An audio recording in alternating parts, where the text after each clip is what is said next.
Malapit isang linggo mga langga ang lagnat ko. So ngayon nakabangon na talaga ako at nakapag-vlog na. So magkikita-kita na naman tayo mga langga, no. Kasi hirap talaga nung nagkasakit ako, mahirap na mag-isa lang dito na wala talagang nag-aalaga sa iyo tuwing ikay nasasakit. Kailangan talaga magsikap tayo.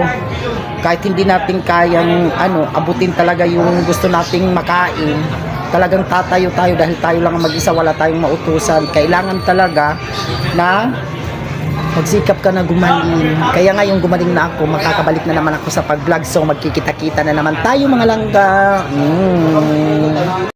Sir, ma'am, pasensya na po na hindi ako makakapagbigay sa inyo ng kasambahay dahil po may pinasok na ako sa inyo. Ngayon hindi nyo inayos ang pagdala.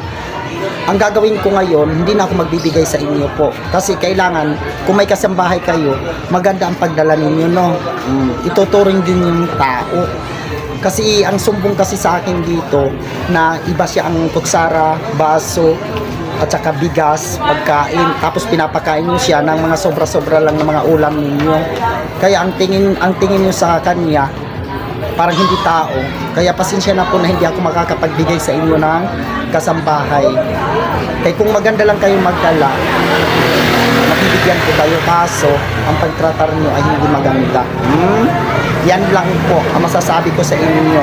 Kaya kung kailangan, sana kung mahal ang pasahod mo, mura-mura pa ng pasahod mo, kuripot ka pa sa pagkain, inibahan mo pa ng plato, pinapakain mo pa ng sobra, ano yan, aso? Yan lang, real talk lang ha, mga langga.